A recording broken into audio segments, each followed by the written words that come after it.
Grand National Championships.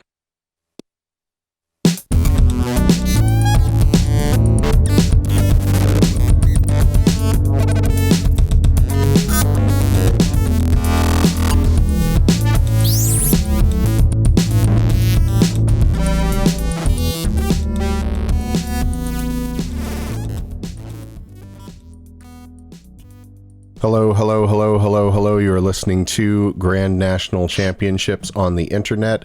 My name is Alistair St. Hill. Thank you very much for checking in with us. Tonight I am joined by Corin Atchison, by Jared McLeod, and Jotham Fady. I just clicked something that I intended Yes, you did. to make my voice more audible, but instead there's just kind of a spooky doubling effect. Is that happening for you guys as well? Yeah. I'm going to go ahead and sure turn is. that off. Is that cool? Yeah. Hi, fresh.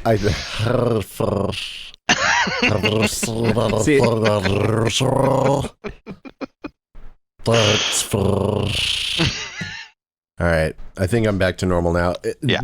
The listener at home might never hear any of that, but you had talked about in the past that my voice would come across quietly while using my interface and microphones. So I was thinking, I'll send a copy directly to my computer, and that way it'll be all the louder for you to hear. But a fool's errand. I never should have tried that.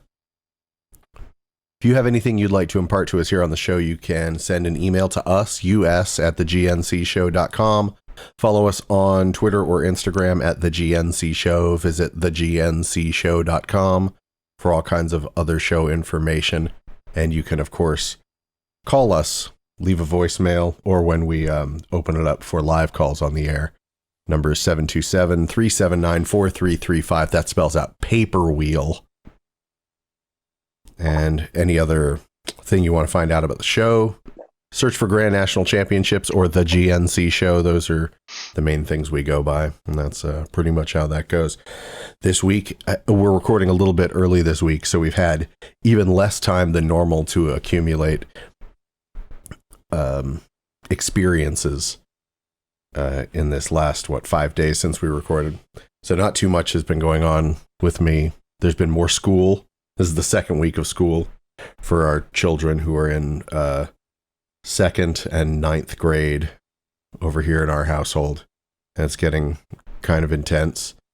You know, real assignments are coming in. We're having to really sit in with the 2nd grade classroom. And you can tell, last week I talked about how the kids all check in a morning meeting and they say their one word about how they're feeling. There are a lot more tireds coming through now. People are getting sick of it. The novelty's wearing off after 7 days of classes. And I have noticed, actually, I haven't really noticed all that much. There was one kid who said, who is pretty hilarious, who chimes in super loud, and has a really hilarious voice.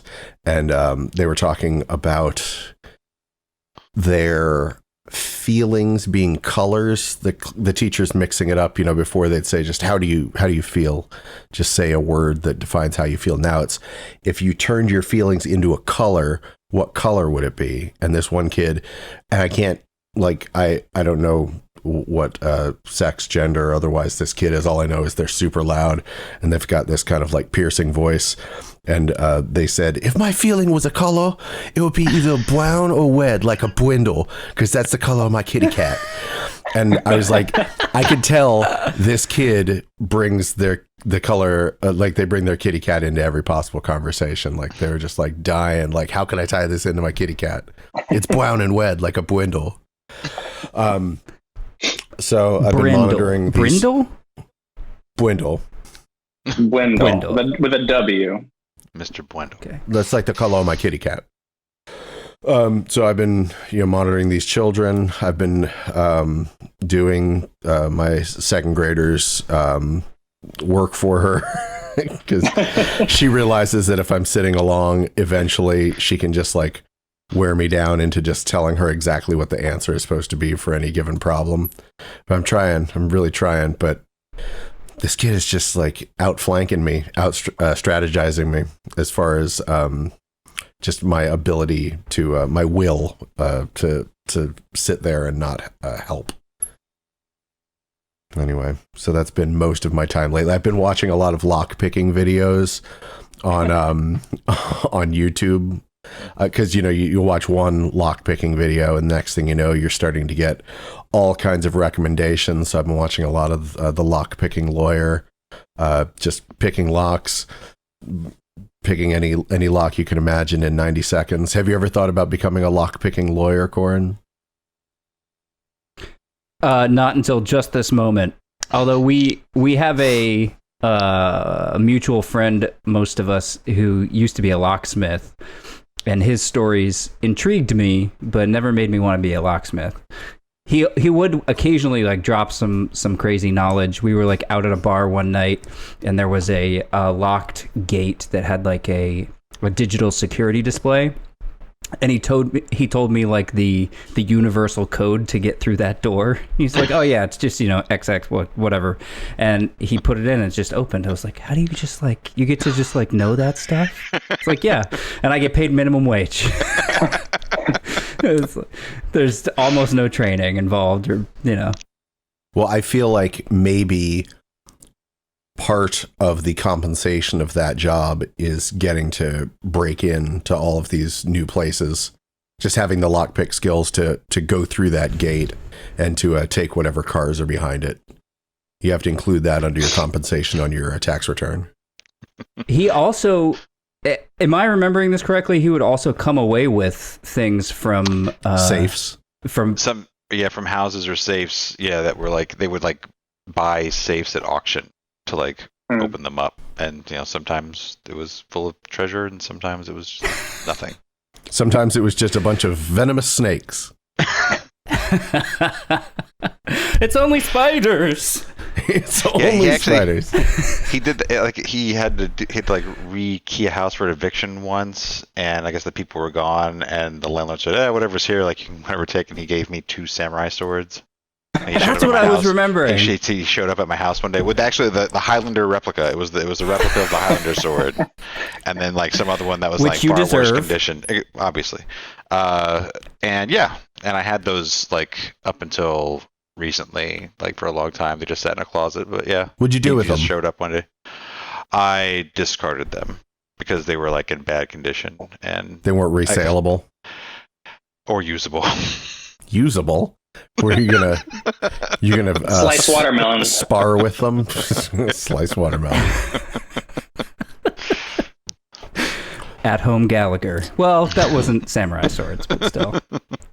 At home Gallagher. The most interesting thing that happened to me today, I watched The Birds. Well, I didn't really watch The Birds. The Birds was on. I saw that it was on a streaming site. I was like, oh, The Birds, this is fun. Let's watch The Birds. And our youngest one, Clara, the second grader, she saw this movie starting up and she was like 1,000% on board. So every time we took a break in the movie to do something, whether it was, finishing school assignments, eating dinner or whatever, when it was done, she was like, let's watch The Birds. Let's watch The Birds. So we turned on The Birds, and The Birds is an extraordinarily slow and quiet movie. There's hardly any score except for the electronic bird noises made on this synthesizer. And, yeah, there's a lot of just dead silence, and it takes the birds a long time to start murdering people. But she was hooked, man. She was into it. Slow burn worked on her. I don't think I ever seen The Birds. What was the reason that the birds are attacking people? Did they ever give a reason, or is it just like it's just like the nah, they just, that's part of the terror. It's like you don't know why. Exactly. It's like the shark in Jaws, or the war in the War of the Worlds. Bruce. Yeah, Bruce the shark. That was his name. Yeah, The Birds is super boring. Did you ever see Birdemic? Yeah, much better movie. Has one of the best songs ever recorded. Hanging out with my family. Yeah, hanging out with my family. That's a song that's all about hanging out with your family. Wholesome. And does he specifically say like hang out with my immediate family? Like does he mention what members of his family he's talking about? Hanging out with my nuclear family. Nuclear family. Nuclear. So The Birds is good, very quiet. Reminded me in some ways of Psycho. It's about a lady on the road out in a town she doesn't live in, staying in a motel or a boarding house and dealing with a man with serious mother issues. Those are themes that run through both The Birds and Psycho. So Hitchcock, had a thing going. I've seen very few Hitchcock movies. You guys seen any others like North by Northwest, Rear Window, Vertigo? I've seen Rear Window. I've seen Vertigo too. I went to, the fancy boy art school down in Pinellas. You went to FBAS? Yeah, fancy boy art school, Pinellas. You went to Eckerd? No, for high school. I went to Gibbs for PCCA. I was a theater dude. That's where our oldest goes, Kyle. They're really? in 9th grade for visual arts. Nice. Oh, that's good. They have a good visual arts program. You just did that thing again where you turned into a Cylon. That's good. I'm sorry. That's part of my thing to report is my internet is still... You got to return that. I'm working on it. Give that internet I don't back. know, dude. It's terrible. Take it. We had to watch... Well, I took I took bullshit classes like directing and film history, and so a lot of our time we spent watching those movies. And and that's it. Did they make a deep mark in you? They allowed me not to do any other work, so it's great. Yeah, They take up a lot of time watching those films. Yeah. I would leave school often and get high, and then come back and watch movies in a dark classroom. And there were only like 3 or 4 other people in the class, so it was fantastic. You just be like, and they all knew I was high as hell. Far out, man. It's like they're like birds, man. Like, would you say things like that? Birdsman? Yep. It's like Birdman, Harvey. Birdman. Like the cartoon. The Attorney. Yeah. Mm-hmm. Yeah, I only watch attorney and sibling-based cinema. Oh, what are some good movies about brothers in law? Brothers-in-law. Broyers. No, Brothers-in-Law is a good name for a show about 2 brothers who start a law firm. Yeah. You got a tiger by the tail here. Call TNT right now. Oh my god. But what movies or shows are there about brothers who are lawyers? Simon and Simon is close, but not quite. Because they're not lawyers. Were they brothers? This is tough. Simon and Simon? Yeah, were they brothers? I don't know, but I assume so. I'm almost certain they are. No, they were lovers. Gerald McCraney and the other one. I want to find out. They were brothers. All right, Simon people and are Simon. searching now. Yeah. Does everyone remember the theme song? Ride like the demon that drives your dreams. Isn't that it? Whoa. Oh, I'm thinking of Hardcastle and McCormick. They talk about a demon that drives your dreams? What? Yeah, ride like the demon that drives your dreams. That's Hardcastle and Whoa. McCormick? And also, whenever someone says that, I think of Scarecrow and Mrs. King. I mix them all up in my head, but not DJ Macmillan and and the Bear. wife. Jesus, there's a lot of names going around.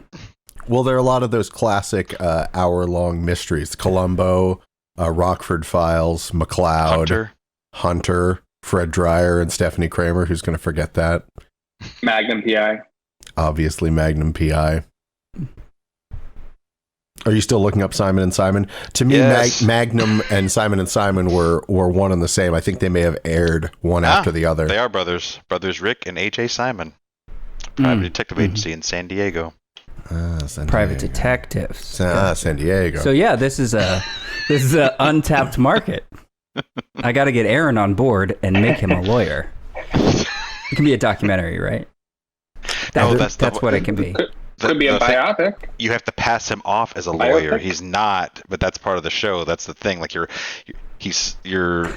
posturing him up like he is a lawyer, and you're feeding him information while he's like trying cases. Cyrano de lawyerac? Yeah, totally. Brother-in-law de Bergerac. Like while he's in school, but for some reason he has to practice like now. Maybe he's taking my place while I'm out doing good stuff. Because you're twins? I mean, we look enough alike. They start in a town where nobody knows them, right? Or nobody's ever met them both before or something. It has to be kind of shady.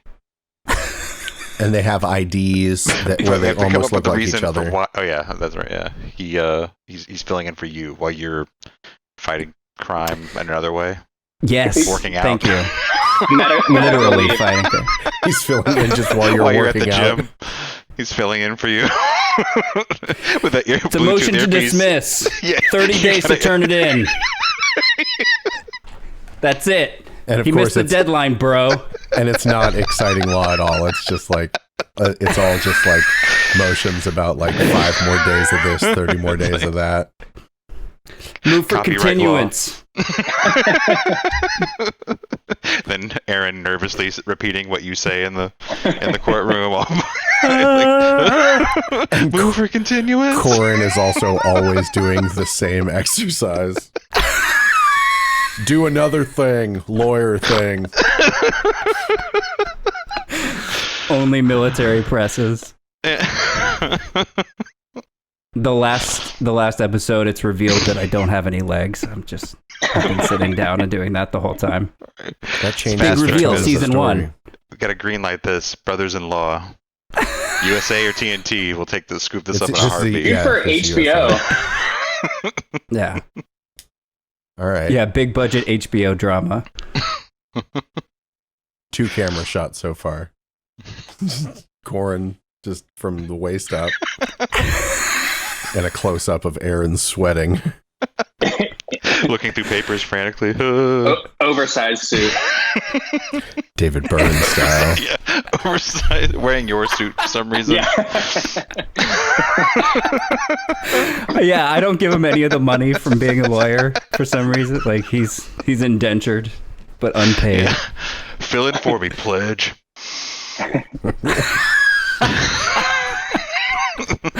Or I'll tell him all your secrets. Your embarrassing secrets. We were talking a moment ago about the birds, which act as the monster in the movie The Birds. I would say, in a sense, that's a monster movie. The birds are the monster. While looking up information for today's trivia challenge, which will be coming up a little bit later on. Also today, we'll be listening to an interview and seeing on YouTube an interview with Billy Summer, who's recently put out some new music. Billy Summer of Luxury Maine and the Semis and many other bands, and a friend of the show for many years. But anyway, I was looking up information for a trivia challenge, and I realized that the song Thriller, a lot of Michael Jackson songs, I don't know any of the lyrics. I know kind of what the chorus of sounds like. Sometimes I don't even know the words of the chorus, but the verses just evade me entirely.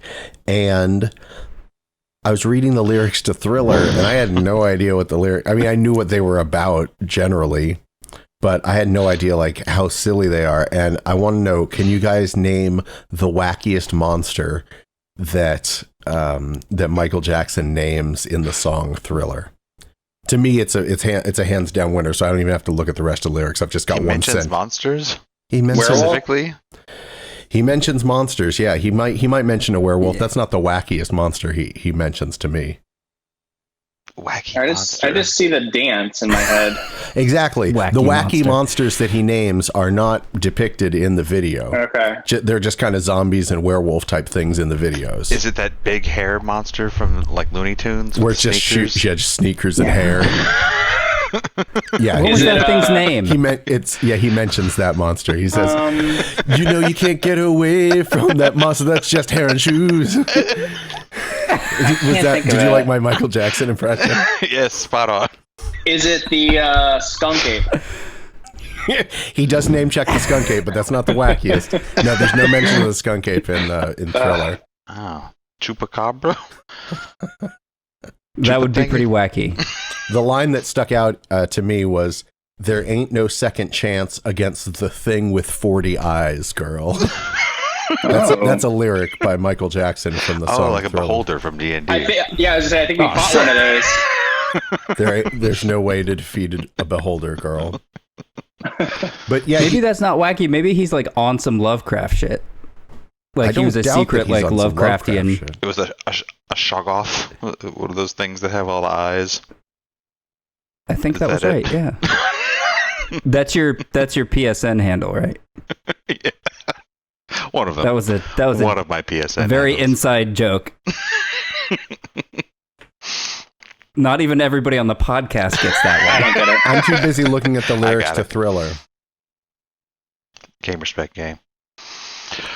I think he doesn't mention he mentions demons generally and creatures generally, but I think the only monster he straight up he says Name a ghost.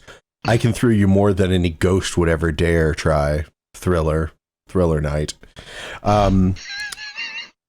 Grizzly ghouls. No vampires? I thought he name dropped vampires. He doesn't say anything about specifically. vampires or werewolves. He just mentions the Bears Creatures of the zombies? night. He mentions the thing with 40 eyes, so I have to imagine this whole song is just, you just have to imagine they're being pursued by a beholder. That's what it Sweet. sounds like. I mean, that's the only I thing like with it more. 40 eyes. The thing with 40 eyes. Oh, he mentions an alien. There's no escaping the jaws of the alien this time. They're open wide. Like the alien, like the xenomorph. The alien. Jaws? Yeah, he's talking about the alien from Oh. Aliens. Yeah, which And came Alien. out first, Thriller or Alien? Alien. Alien. Alien. Did The it? Stiller was like Okay. 81? 81, 82. 4. Maybe. I don't know. I think it was a little before 84. Because I remember like seeing the video as a child. I was born in 80. And it being terrifying. Don't worry, Okay. I'll do all the fact I'm checking. sure there's a way we Okay. can figure this out. 82, November of 82 is when Thriller came out.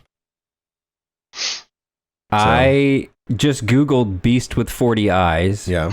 and the first thing that comes up is Michael Jackson Thriller. Thing with 40 eyes. It's a thing with 40 eyes. Yeah. And there ain't no second chance against it, girl. So that's what I've been up to lately. Corum, what have you been doing? Boy, howdy. I feel like I should check in about our gyms, because that's part of the ongoing theme of the show. Jim's cheese. You have my attention. Jotham's awake now. I have been going to both the gyms still, and I have noticed at the big gym, the big corporate gym, that there's a they've implemented some measures to like try to keep it safe, including a mask requirement while you're working out. And there are obviously some people who try to skirt this, right? You know, in every population, there's people, unfortunately, who think this may or may not be a real threat to our well-being, this coronavirus. Were they particularly vocal about their displeasure while you were there? Are you talking about anti-maskers, anti-vaxxers, dipshits, MAGA scum? Yes. Is that a lyric that I should know? Yeah. It's Michael Jackson. Okay, thank you. Did you know that the thing with 40 eyes had a tiny MAGA hat on each eye stalk? Yeah, it also listened to Candace Owens. I'm sorry for bringing that up. I thought it was a good joke. Jared laughed. It's a monster with 40 eyes. So yeah, there is a type of person who does not want to wear their mask, and they'll do like the below the nose mask to try to get away with it. Or they'll do the thing where they like, because you're allowed to bring your own water bottle. There's no more water fountains there, so they'll like take a sip of water and just kind of hang out, and just like, look around while holding their water, but like not drinking it anymore. Using their and then water. Just like, yeah, it's like a prop. And it's like it's not. I've been trying to like crystallize in my head the type of person who's doing this, and it doesn't have to do with like how big they are or like what type of gym person they are. It is just down to like how douchey they are. Which is a new measurement that goes across all of those spectrums. So there can be like tiny unpumped people who are no mask douchebags too. Yes. And big ones. You think you'd have to earn it through your pump? That's what I thought it was going to be all like the big bodybuilder dudes who are very vain, and there's some of those are in there, but there's also some that are very respectful and follow the rules. But it seems to have to do with some kind of like inner masculinity. That's what I've pointed it out to. It's like they're trying to prove that they're masculine enough to withstand a deadly virus. All the things that people do during the pandemic, and it seems like what people have taken up doing, kind of like people, for instance, it seems, who are like Trump followers, the things they'll do in any given situation are all of the character traits that you would give to someone in a motion picture if you want to let the audience know that this is a bad person who you are not supposed to be on the side of. Like they'll park like outside the lines of a handicap spot and they don't have a tag, and then they'll kick a dog on the way in or something like that, or they'll like steal a candy bar like off of a Boy Scout fundraiser table or something like that. Take tip money off a table. Yeah, exactly. Yeah, they'll attach a little string to a $5 or not bill. Leave a tip, like, and leave a sarcastic note on the tip line. Yeah, why aren't that a whole bunch? Why aren't you praising our troops more or something like that? Like that's what the note says. Get a real job. The classic Marco line.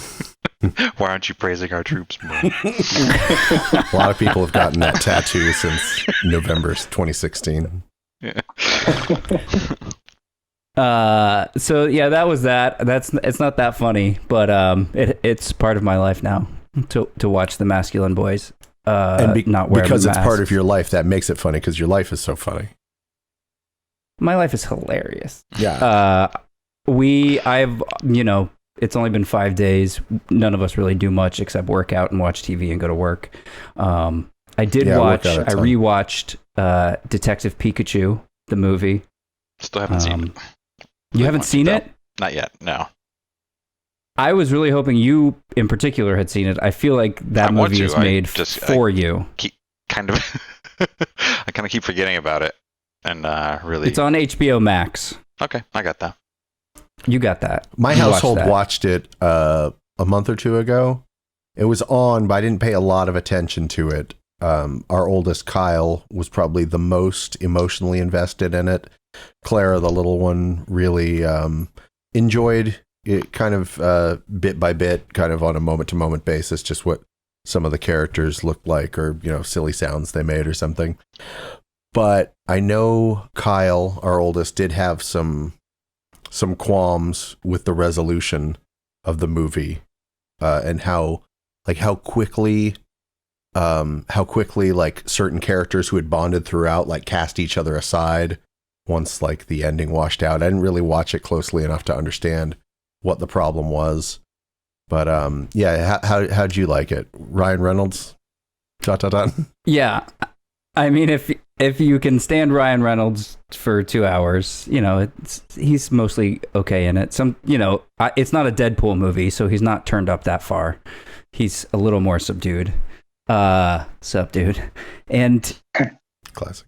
It's a bizarre Good movie one. in general, right? Like the idea of Pokemon is bizarre. Like there's all these little monsters around that have special powers that we make fight each other, and we kind of use them as slaves. And it just kind of like follows that, and like they're kind of integrated into society as as like machinery or like working parts of things, right? So they're like Yes. Are they things kind that of- depend on a creature to it's keep kind of operating. Flintstones-esque. That's what I was saying. It's like a lot of them are kind of like the bird whose tail you pull to signal the end of work by whistling. Yeah, the firefighters have like water Pokemon that help them, and a DJ has like a sound Pokemon that like makes their stuff louder. We should get one Do they of get those. Very strange. Does it get into how they're compensated? They're not. They're not. They're slaves. They're allowed to keep Yeah, living. this is what I'm saying. So that's bizarre in its own right, and then in the end, it just like ramps it up 1,000 degrees into bizarre territory, and maybe that's where Kyle got kind of tripped up. I just think it was great because it is played straight, and nobody in the movie thinks that it's weird, and it's not played as cute. It's like a very serious movie about Pokemon, and So there's nobody in the world movie that that like just like treats them what as is slaves. what are these things? Like it's Everyone just accepts it. yeah, Pokemon are just everyday thing. It's whatever. There's no Yes, they are like appliances. that you collect and put in little balls, only to pull them out when they're needed. to fight. Correct. Well, fight, pets, correct. Like, Yeah. Pets also though. A little bit. Some of them. It's really weird. There's Like a no pet you they're treat, like- like a they're pet you like treat a little Tamagotchis. worse. A pet you can treat a little worse. like a pet with a job. with responsibilities. Yeah. So that's All right, well, I'm So- definitely gonna watch it now. Please do. I can't wait to talk about the end of that movie with you, on or off the air, because it's Right. truly mind bending. By next week, Um, I will have seen it.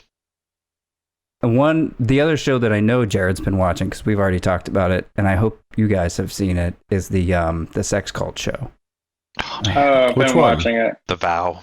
The Vow. the vow. It's about Yeah. I love cults. Nixium. Nexium. Yeah. Yeah. Don't reveal too much because I haven't looked up anything about the actual cult. Oh, I I, did. want it to be no. I want it to be revealed each episode. I want to I gotcha. find I'm out with more. Yeah. I'm with Jotham.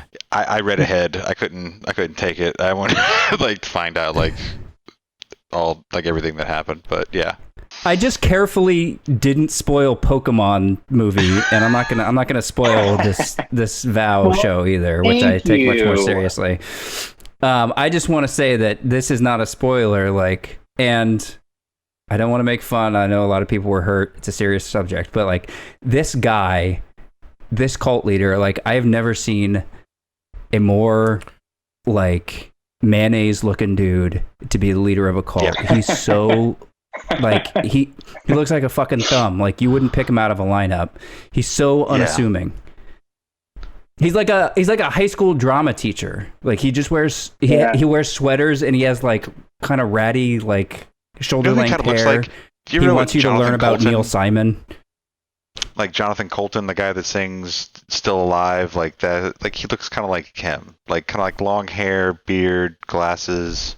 Like, Is he like the guy from Lost who was part of the Dharma Initiative in the past? Yes, yeah, kind of like that guy. I know exactly who you're talking about. Just kind of bearded and slightly dumpy. Yeah. But like apparently Yes. to hear everybody tell it, if you get 5 minutes with this guy or you give him 5 minutes, like he will own you for the rest of your life. He will like own your brain for the rest of your life. Like it's nuts. Like The Vow. He's got Yeah, some. I mean, it definitely worked on people. Worked on a lot of But- people. Yeah, He's He's got the nothing look sucks. like particularly Roxette. striking about him. When he talks, it's kind of monotone and it's whatever. But and he's not really saying anything particularly intelligent. Like it's Dude, all he's kind of like inventing common new sense. math. He's inventing new math. He came up with new It's based on math. some new New mathematics I math. invented. Yeah, it's like he's patenting it. Yeah. Okay, so never mind. If I explain something, wait, you saw the first episode, right, Jotham? I saw the first two. Okay, I haven't seen anything. so Alistair, you know the movie What the Bleep Do We Know? Oh yeah. So the director of that movie is basically the main, was the number 2 in this organization. Like he got swindled by this guy like over like 12 years or something. Like they built the program up together, and then like he found out all like the crazy crap afterwards. But like it's him in the movie, and it's like his story and like a couple other people's. Okay. And his wife. And the his girl wife. from Star Wars. Yeah. Oh, that's not very descriptive. The girl but... from Star Wars. She played how respectful. young Aunt Vru in episode 3. Like when they go hand off the twins or whatever. Oh, I know when they hand off the twins, but I'm just saying, I don't know if that actress has earned the right to be the girl from Star Wars. Star Wars, yeah.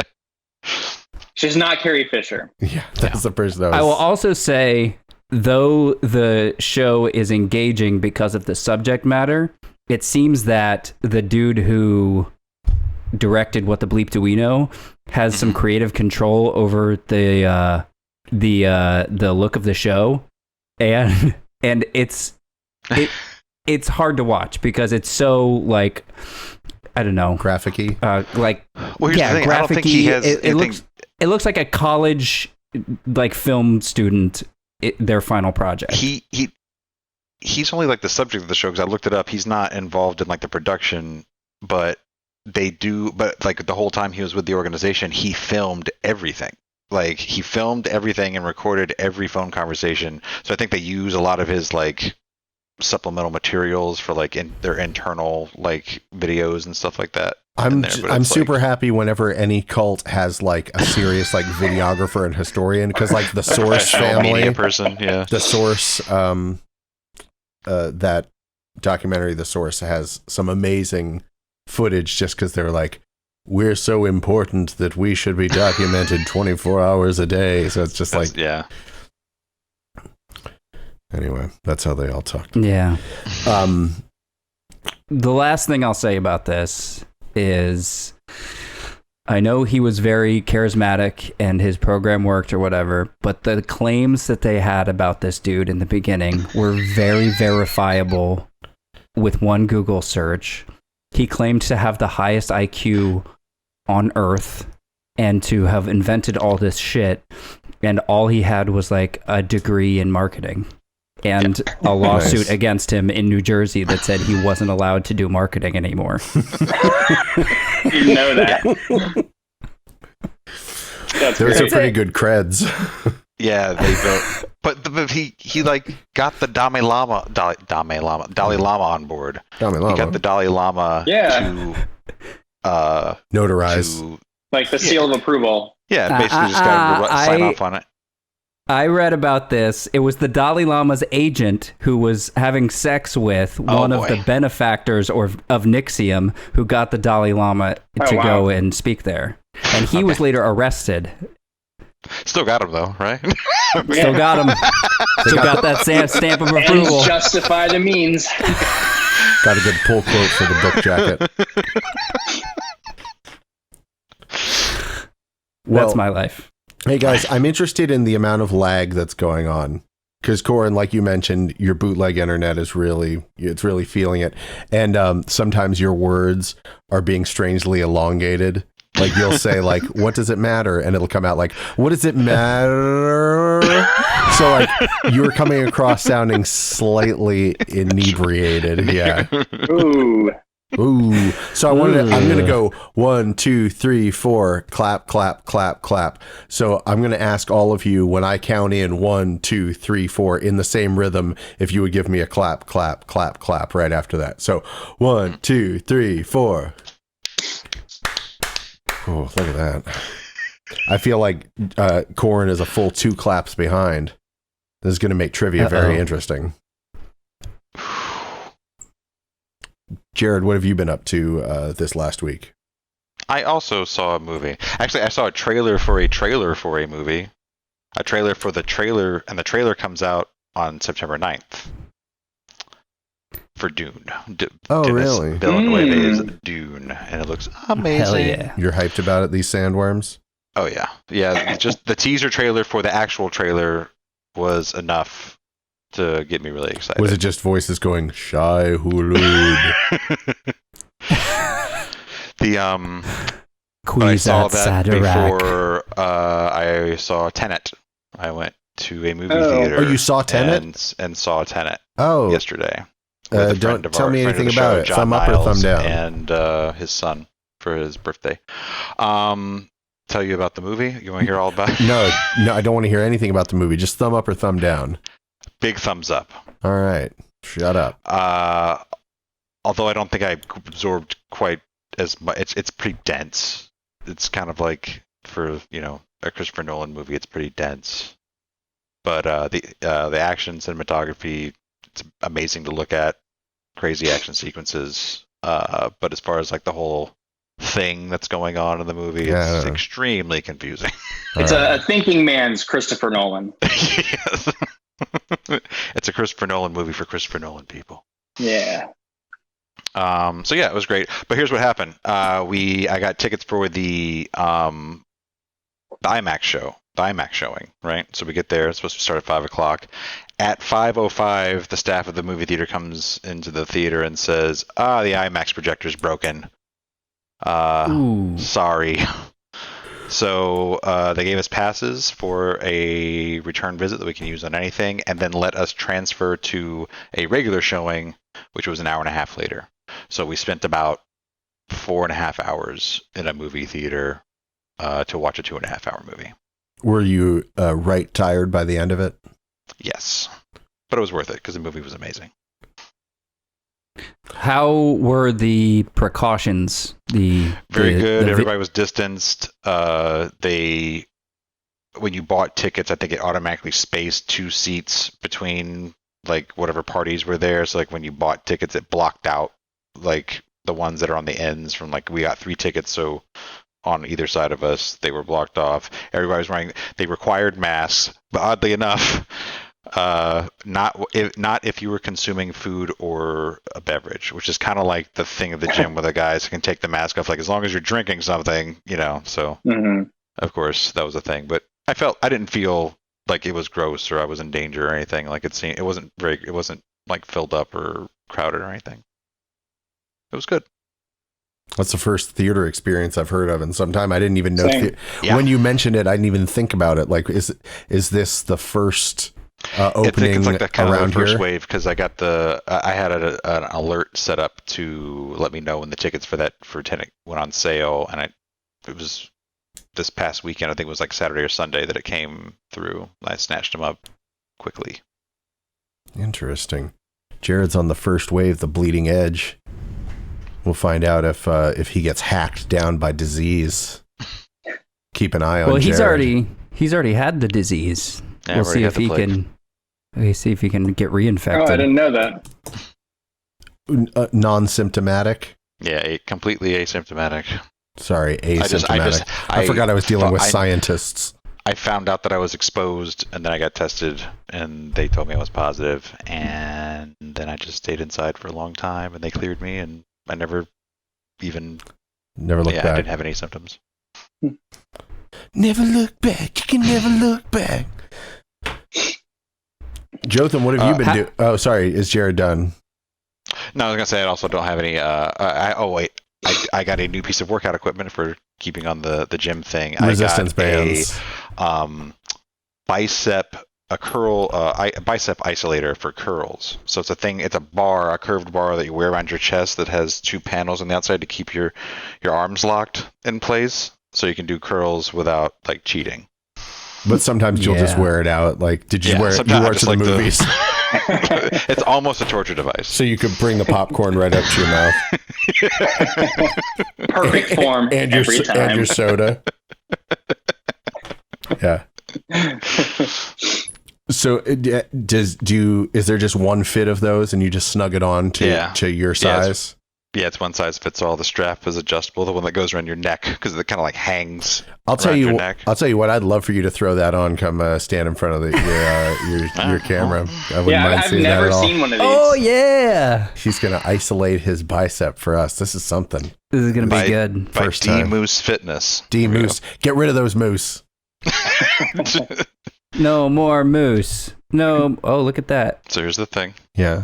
It looks like this. Then you put Looks it on sturdy. like yoke yourself up. And then you Get put it on yoked. like this. Oh shit. Like so.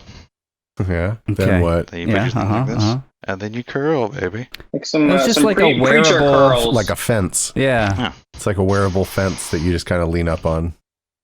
I like that when the straps are over your head, it kind of looks like you've got like long hair or a ponytail. I think that could make your workout go a little better as well. Yeah, you should do a Bicep ponytail. isolator. Corin, when you see something like that, does that make you feel like getting one? Nah, my biceps are good. Your biceps are like Jared's calves. You're scared to get them any more. Yeah, more I built. don't need to pump my biceps anymore. I got to focus on the rest to balance out. Jotham, what about you? Are you somewhere in between? You could would you use that bicep isolator, Listen, I'd try it out. or is your form already too good? No, it's probably terrible. I think I'm just regressing. But let's see. So gym and TV movies. Gym, my pull-up bar has not taken the frame down yet in the shed, but it wants to. I feel like it's going to happen anytime, and I've already prepared to rebuild this frame when that happens. So the shed is a rockin'. The shed is a rockin'. No one has come a knocking. It's just been me out back. So yeah, it's been working. That's great. Have you been putting any resistance bands in place, or was it just these two knuckleheads? No, it came with some that's still in the package. I haven't tried them yet. Maybe I'll try them tomorrow. That's the extent of Get on it, man. your home gym Yeah, activity. That's the yeah. I mean, it's not. I don't have that many good gym stories right now. But we did talk about the pull-up bar last week, so that's my gym update. We were all dying to tie up that loose end. Like, how's it going with the pull-up bar? So what? Yeah, and what TV movies have you been? I've been watching a lot of Peep Show. It's a good show. Yes, I've never seen it, and I've watched like 6 seasons of it now. And I've been watching another British show, People Just Do Nothing, about these like inept pirate radio DJs. They're morons. It makes for great TV. They're not talented. No one listens to the radio show. And, hilarity ensues. Yeah, I know. I wish we could relate to something like that. I don't know why I like it so much. It's about 4 idiots talking to no one. Yeah. Oh, and I also watched on HBO Class Action Park that John Hodgman he narrates, and it's about this park that was up in New Jersey that operated from 78 to 96, Action and Park, multiple people died there. Yeah, it was Oh, insane. yeah. It was a really interesting That's what that story. shellac album is named after. It was like Is a it? Is At that Action the- Park. That's the one that Is has it- like the loop-to-loop slide. Yep. Isn't Yeah. that didn't they make a fictional movie about that with Johnny Knoxville, yeah. Oh, they did? Mhm. Yeah, I I saw think it's them called Action Park. interviewing him at one point. I didn't know that's why. So it was just a guy who built an amusement park with no regulations or no. I think like, Tom Yeah, it was just Tom crazy. Sharpling was like obsessed with Action Park. Well, he's a New Jersey person. Yeah, I It's could see that. legendary up there. Well, it's like he didn't want to pay insurance premiums, so he made his own shell insurance company out of like a Cayman Islands, like whatever. It was super sketchy, and like no one with any like engineering degrees built any of this stuff. It was like the ground people who were like just there, like people would seek out the CEO, and pitch ideas, and it was just.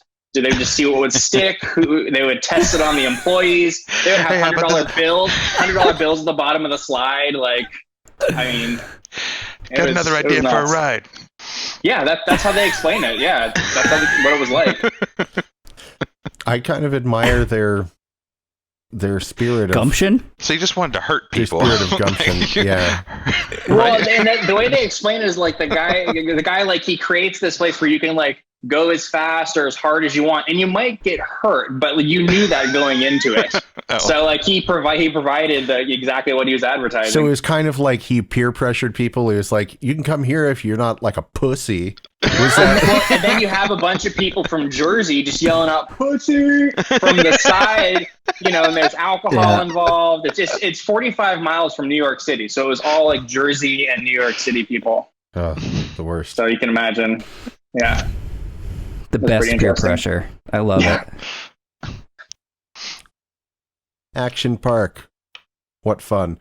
Hey, do you guys want to take a break now? And then when we come back, we'll hear a talk with Billy Summer of Luxury Maine, etc., plus his own new solo material. We'll hear a few songs, including something from Billy. And then we'll come back with some trivia and some news. Do you want to do that? So why don't we take a short break now?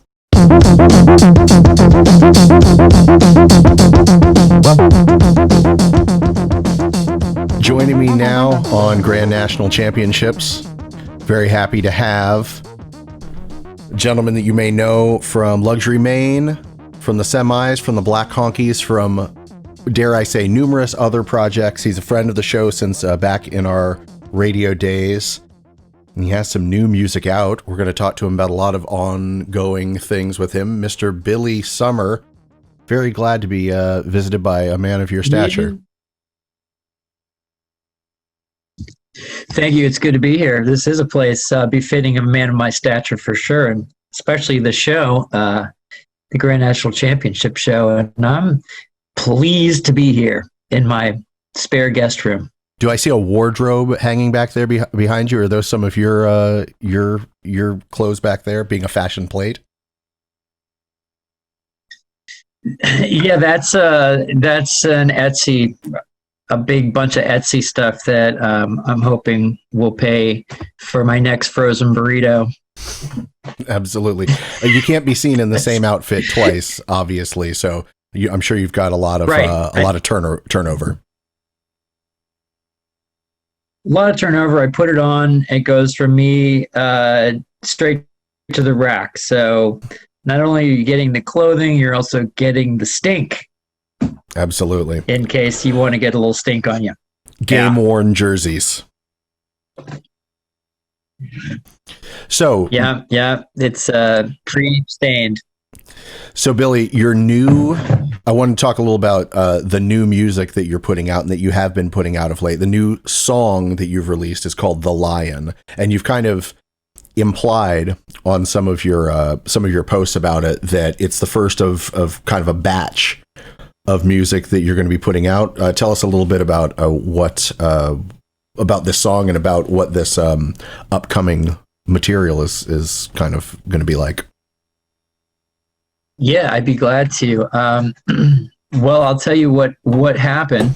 I started recording a record. Maybe I got 8 songs into it. I thought it was great, and I was telling Zoe and I was telling my friends, "Oh man, this is really incredible!" And it was in March, so things were kind of falling apart here at first, and there was a lot of open-endedness. And so, of course, I hooked the tape player up, and the whole thing was just covered in wires and haphazard connections and such. So I'm thankful for my friends. They sat me down and they said, "This is terrible and you need to regroup, man." So the first couple of things that I'm putting out, including The Lion, were produced by Jay Sparker Jr. And when he's in the room, it becomes very, spontaneous and meandering. So some of the tracks are a little bit long and spacious, but I did manage to salvage a couple from that session. So The Lion is one of them. And the next 2 that are coming out are also from that batch. But Lion was just the Casio drums from the keyboard, and then everything else on the tape, with a lot of using the vary speed and the pitch modulator that's on the tape deck. So anyway, that's how that came out, and I decided to keep it just because it was the best one out of all of those 8. But I have about 20 and maybe 25, and they originally weren't really going to be a record. We were watching this show called Outer Banks, not super intellectual show, but it was just like a Netflix show that somebody told Zoe about, so we started watching it, and I was like, wow, this music sucks so bad, and yet here it is on this show. So I just decided, I'm going to go out and make some music like that. Like, I can't hear anymore, so I always have the subtitles on, and so I see the lyrics, and I'm like, why do I even struggle over a lyric? These are the worst lyrics I've ever seen. So I was just going to say, can you relate to that? I've definitely started watching all shows with subtitles, and it's for old movies that I've seen many times before. It's like watching a brand new movie. There are subplots that I didn't even understand previously. People's names, named characters that I didn't realize were so important to the plot. But I love that you're taking inspiration from music that you hated in order to make music from your heart. So are you talking about like this kind of because there's, like you said, Casio drums, there's kind of a synth pop, kind of like a very like sparse new wave feel to some of this. Right. Not by choice, but more just by, that was sort of my talent level was, hey, I can push this button and it plays one beat, and I can plug this in and it goes. And that was kind of the first few songs I did, and I guess I had to come to terms with the fact that I wasn't going to be able to get together with a band and rehearse. I mean, we've been doing that since, I was a kid. That's kind of what you do. So I had to figure out how to program drums myself, and that was really fun, but it got better. So the record's sort of a progression of me learning how to do that. And a lot of it is open to different moods. So there's a lot of commercial sounding stuff that might not be consistent to a genre. Some of it sounds kind of, I don't know. You know who YNT is? YNT? Probably not. YNT, yeah. No, I don't. It doesn't sound anything like them, but in my mind, they're kind of like Foghat, except 1988 rather than 1982 or whatever. The kind Foghat of production baggage of the 80s on Foghat, that's kind of what their sound is about. Yeah, kind of, sort of. Anyway, it doesn't sound like Foghat, but that's what I want to sound like in my mind. Anyway, I was just writing it, and the things just kind of took shape. So I'm putting them out like 2 at a time. The Lion just came out as a single because it sort of stands on its own. But the next 2 that are coming out, Zoe sang backups with me, and they kind of go together. Nice. And then the next 2 are a little bit more gloomy and a little bit more moody, and they just seem to go together. And the production, a lot of it was done 2 at a time, so it just fits together. All of them were mixed by my good friend Lamondlo Kane, and he mixed the Semis records and a couple of the Luxury Main records. So we've been able to use Dropbox to sort of, I'll send him my recordings and he'll mix them and then send them back. And so it's been a really cool collaborative effort with him. So that's what's been going on, and it's been really productive, and some of it I like a lot, and some of it I think is as stupid as a lot of those Outer Banks songs that I heard, and so I'm mission accomplished either way. Well, I'll tell you. Can I? Yeah, please go ahead. Go ahead. No, I was going to go into some other thing. I've been torturing myself lately, and it's become sort of just this fun time I have with myself. I've been like, what do I do with all this stuff? Like, do I care what other people think about it? And I don't. But you always want to have like somebody validate you and go, "Wow, good song, bro." So there's this place that you could submit to bloggers. Has anyone ever read a blog anymore. I don't know, like music blogs called Submit Hub, and like you can like pay money and you submit your songs to these different bloggers and they'll give you feedback or they'll tell you this is great, I'm going to put it up or whatever. Are you familiar?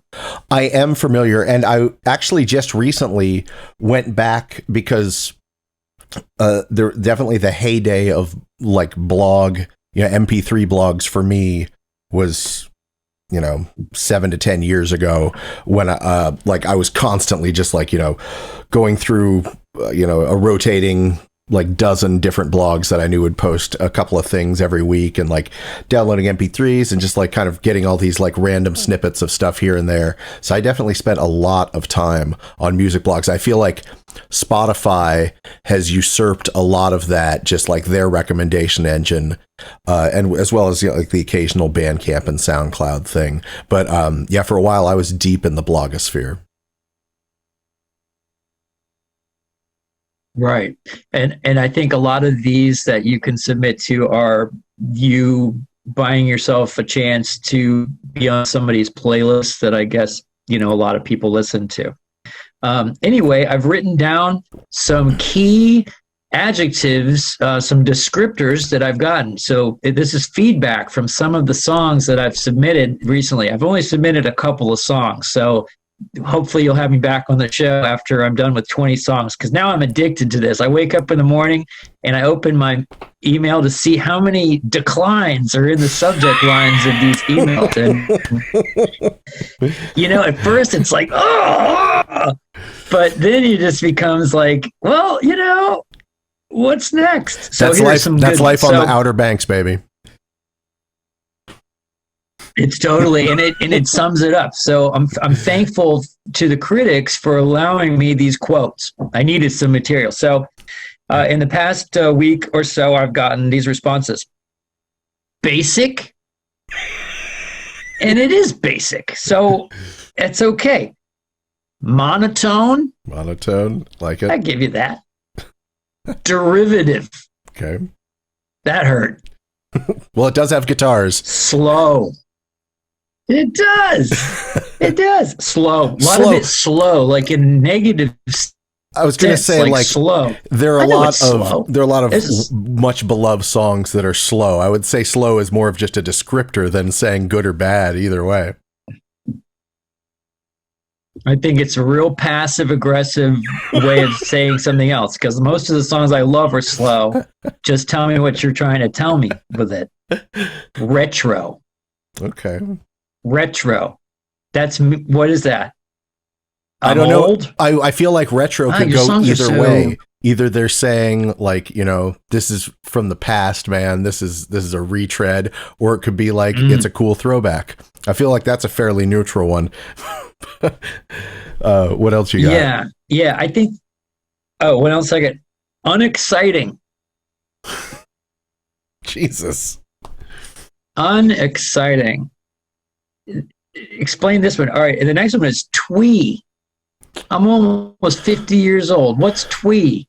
Well, to me, like the prototypical twee band is like Belle and Sebastian. It's just like, very cutesy, very harmless. I wouldn't have associated your music with twee. Well, the next single is maybe very much like that. So, okay, that works actually. And then soft and lastly, delicate. And my favorite is, we did, we sang a couple of harmonies together, and some of the songs are just super cheesy. And thanks to the Outer Banks, I just said, why sit around and wait for a decent lyric to appear when you can just, say that? Oh, and lastly, they said it was lacking. I have to say, which is great, but I could have used a little bit more. I have to say these. I don't know if I would enjoy paying money to be given these adjectives.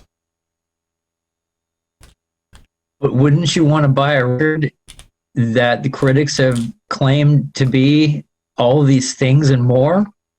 Lacking. What are they saying it's lacking? Just generally? No, they leave a lot for interpretation.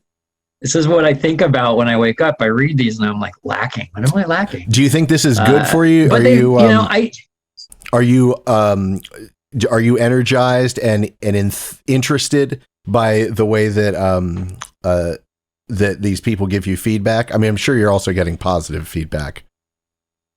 You're just choosing the 7 worst words that have been used. Yeah, I mean, it's majority is something like that. I don't know. At first, I thought that maybe it was like really going to be a downer and might be a little bit, self-harm type situation. But I don't know. It's interesting to hear that because you get, not that I really respect any of their opinions. I don't know. I don't read their blogs, but it's nice to have feedback that's objective in one way or the other. The same week, Luxury Main Songs, 2 of them were placed on national TV, and I thought, that's really what I want to do. I mean, what else am I doing? So I'm just curious if they see something that I don't see. So when I get, monotone or lacking, or this should be more like this, or maybe you could do that, it's kind of helpful because I'm getting to see it as someone else heard it, and it's less precious to me at that point. But yeah, it's also like, gut punchy too. So it's easier to hear it from them than it would be from my friends. But also, like you said, one of the defining elements of this set of music is that you were emulating music from the Outer Banks. And now you're being told that the music that you didn't respect from the Outer Banks is also not being respected by other people whose opinion you've solicited. Yeah. I feel that I'm on the right track actually with all of this. I was it was a good show. It gave me the confidence I needed to persevere and to become whatever it is that I'm becoming musically. We talked briefly the other day about some changes to your studio. Were those undergone, your home studio formerly, hey, look, we put some foam up, now known as the Ward? What changes have you instituted over there, and were those kind of purpose built for this latest bit of music that you've been writing?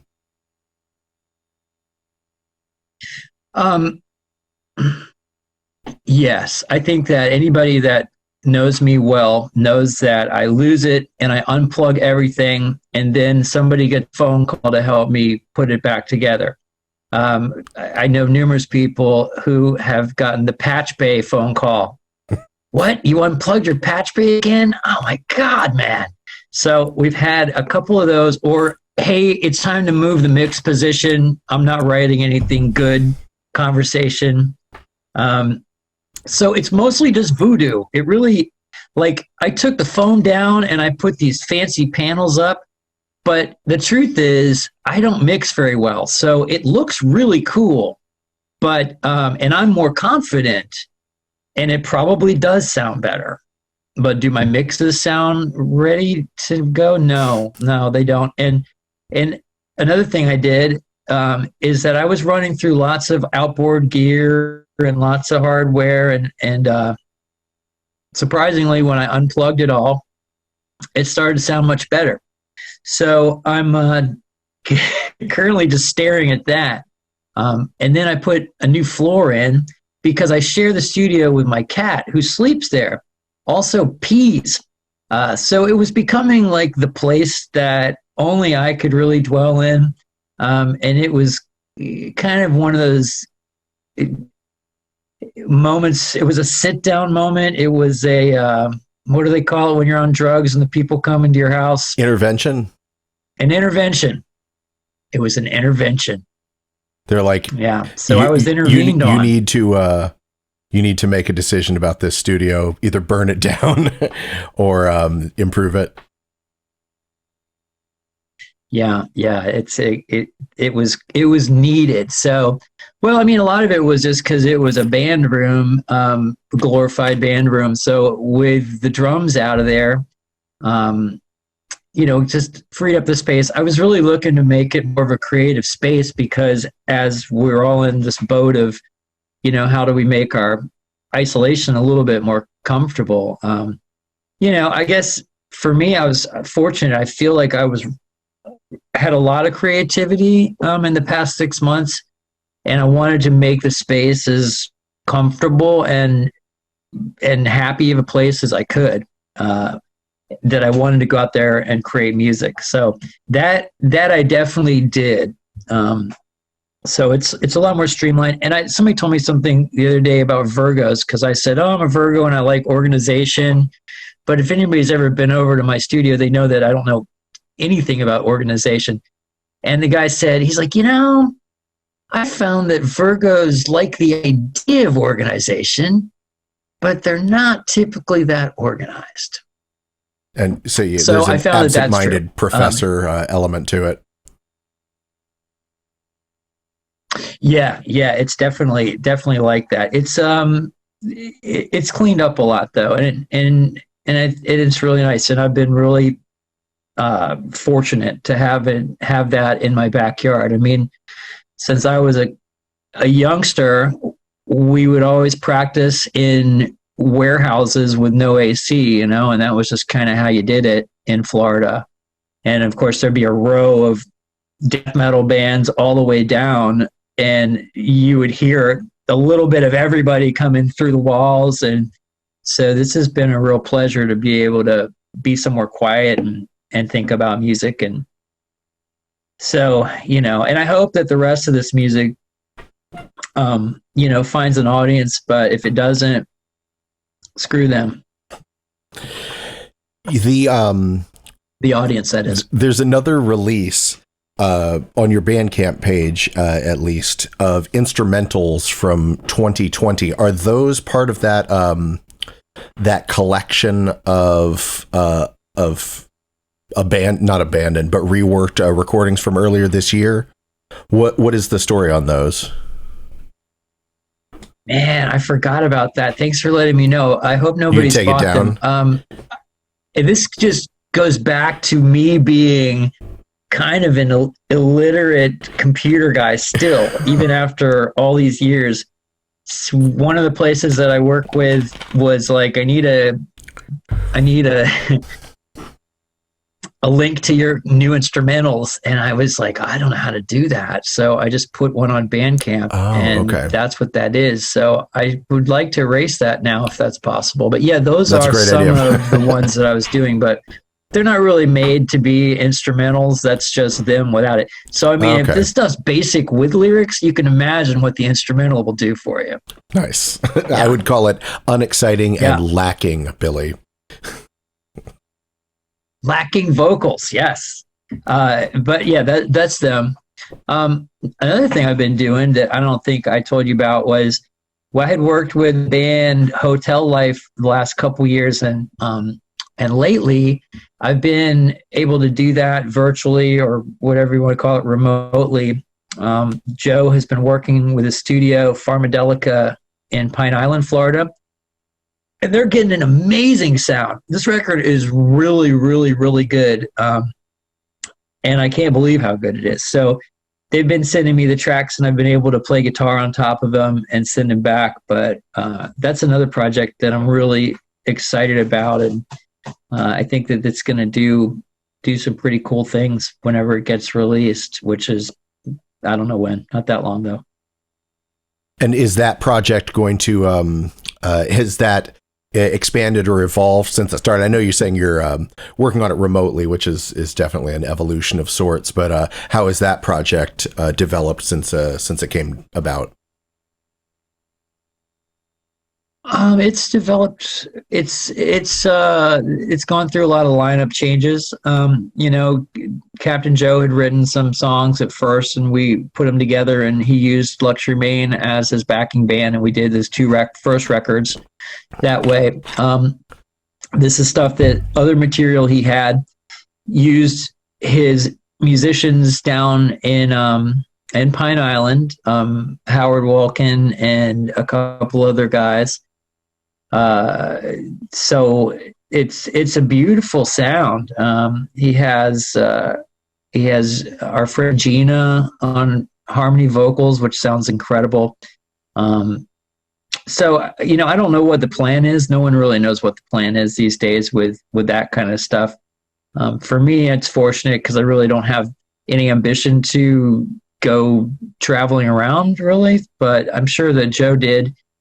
So I don't know what his ultimate goal is with that, but I think they are going to put out an LP on vinyl. And so when I get one, you'll get one too, I'm sure. Nice. One last thing I wanted to talk to you about is I love all of your posts, like on social media, where you will make reference to some outlandish, sometimes not completely outlandish, sometimes ridiculously outlandish music gear. Something like, some kind of beautiful boutique preamps that cost $12,000 for a set of 4, or a link to a Dumble amplifier on Reverb that someone's selling for $120,000. I've really learned about a lot of gear just from you posting it, and then you'll post something like, "Hey Zoe, birthday's coming up soon, don't forget," and with a link to something that costs $250,000. I've really learned a lot about some interesting gear through those posts of yours. Well, it's funny you mentioned that. My birthday is coming up Friday. So if you would like to help me out, you could post a Dumble amp on her page. Say, "Hey, the birthday's coming up. A couple Neve preamps and a Dumble would sound really great. Go good with those floors, Well, I haven't actually gotten any of that stuff, and I'm not sure what I would do with it if I did, but her retort these days is this waterfall that she wants. So I'm not sure how necessary that is. I mean, you can get into the conversation of, well, why do you need another amp when you have an amp? Or why do you need more than 5 guitars? And, it's simple. It's simple, man. I mean, right now I have curated a stable of wood that is unmatched by any I have ever been involved in. Everyone has a reason and a purpose and does a magical job. The amp thing, I don't know what to do about it. I have more amps than I need right now. Don't have more amps than I need. I have more amp than I need. My room is small. Yeah. The amps are really loud, man. And since the Black Honkies decided not to have amps anymore, such a drag. I'm stuck with this big road case with an amp in it also that's kind of hanging out. Can I just tell you how sucky that is to go without an amp on stage? I was curious as to what solution you finally ended up on, because you mentioned to me when you were on the radio show last, so maybe a year or more ago, how the Black Honkies were going with a clean stage, and you were at 6s and 7s trying to figure out what exactly your direct input device, signal chain was going to look like. What'd you land on with that? I've just stopped playing. I just hold the guitar with a dangling cord, and I just stand up there and I do back bends. Sounds great. Yeah, fantastic. No, actually, I borrowed Matt Simmons' direct box, and I had bought the Strymon modular or modulator or modeler, whatever you want to call it. Sent it back. I bought the Benson preamp and I sent it back. A couple other those things, and I sent it back. I ended up buying the $25 Spark preamp and just stuck it into Matt Simmons' direct box. Sorry, Matt, I owe you that. I need to get that back to you, dude. And that was it. So if we ever get back to playing where I'm joining them in the band, that's probably what I will use. But it ain't no amp. I know I can't imagine how a man of your stature could just have their amp taken away and not have a strong emotional reaction to it. It's insulting. Yeah, it was tough. But you know what? Part of being a man of my stature is being a man of unbending principles, the first of which is to always remain flexible. That's a complicated principle. Yes, it is. And it's one I try to adhere to, but it's okay when the monitor's kicking. I've actually kind of gotten used to it and enjoyed it, and playing really clean like that is a challenge. So, I roll with the punches and go with the flow, and I'm always just happy to play wherever. So it doesn't really matter that much. Well, Billy, I want to thank you very much for hanging out and talking with myself and with us on the show for a little while. Do you have any incendiary or inflammatory views to share with the public before we say goodbye? Yes. Yeah, I do. But I will keep them to myself. But I'll be happy to report back on new descriptors and adjectives that I get. Please. And I'd also like to encourage people to send me their music so I can also send you creative, constructive criticism in your inbox in the morning that I think is a really positive and a good way to start your day. So send them over my way. Billy Summer, his latest single release is called The Lion. Keep an eye out on his Spotify, artist page, Bandcamp, etc. For future releases. Should be coming out here and there. Right on. Billy, thank you so much for hanging out. Right. Thanks, Alistair. See you soon. Take care. Bye-bye. Bye.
Hello, hello, hello, hello. You are listening to Grand National Championships. We are back.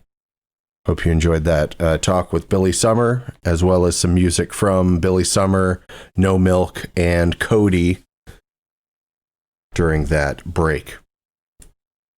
Now, without any further ado, I think we're going to hop into a little bit of...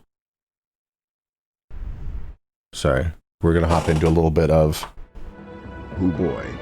It's time for every human's favorite question and answer fun game. I already knew that a long time ago. With your host, Alistair St. Hill. That's right. It's now time for I Could Teach You All the Things I Know, but I Know You Wouldn't Get It. With me, Alistair St. Hill. Tonight, the topic of our trivia challenge, song lyrics that involve times of day. So let's get started. This is a 12-question quiz. No writing down. It's all just going to be based on saying your name as a chime in. Then I'll call... Oh, you know what? I just realized. Got my jeans behind me on the chair. It looks very unprofessional. Throw them onto the bed. Looked professional. I hate looking there and seeing denim behind my head. Oh, it's all... The whole first part of the show was like that. Okay, so... Question 1. Judas Priest sings about living after this time of day. Judas Priest. Jotham. Jotham, go. Midnight. Jotham, I thought that would be so obvious that people would cut me off right in the middle of it. What other time would you brag about living after? It's like 6 p.m.? Midnight, yes, Jotham. Thank you for starting things off. Living after breakfast. Exactly. Living after midday. Rocking through your brunch. All right, so question 2. Killing Jotham. He's crying tears of joy and laughter. Question 2. What time did she leave home in She's Leaving Home by the Beatles? What time does she leave home? I'll give you a hint. It's the very first lyric of the song. Anybody Corin. a Beatles fan? Corin, go. The morning? No, that's a time, a specific time. Oh, a time. Jared, go. Midnight? No. Jotham, go. 8 a.m. No. Thought it might have been a trick question. I don't know if I have any trick questions in here. Hey, we were talking about off air Beatles, the Soviet joke we were going with. Yeah. Do you know Putin was a Beatles fan? This is not a joke. I mean, a lot of people are Beatles fans, so it makes sense that maybe Putin might be. Can you guess his favorite song? Is this a joke? It's not. All right, so give us a hint. Is it a Fab Four era or is it later era psychedelic Beatles? Or does it straddle the line? Is it off Rubber Soul? I don't know what it's off USSR. of. It's not what you think. It's not. Yeah, it's not back. That's what I thought was funny. It's not back in the USSR. Wait, but do Eleanor Rigby. Do you have an actual song? Yeah. So, did you answer me? Is it Fab Four or is it psychedelic Beatles? I think it'd be more Fab Four. I don't know a lot of the discography. Come on. Is this I Want to Hold Your Hand? No, it is Yesterday. Okay, so thanks for the guessing game. So just one person says one thing and then you're just like, no, it's wrong. Nobody got it. Here's how Tenet works. That's why you're the host. Jeez. I got my own quiz inside the quiz.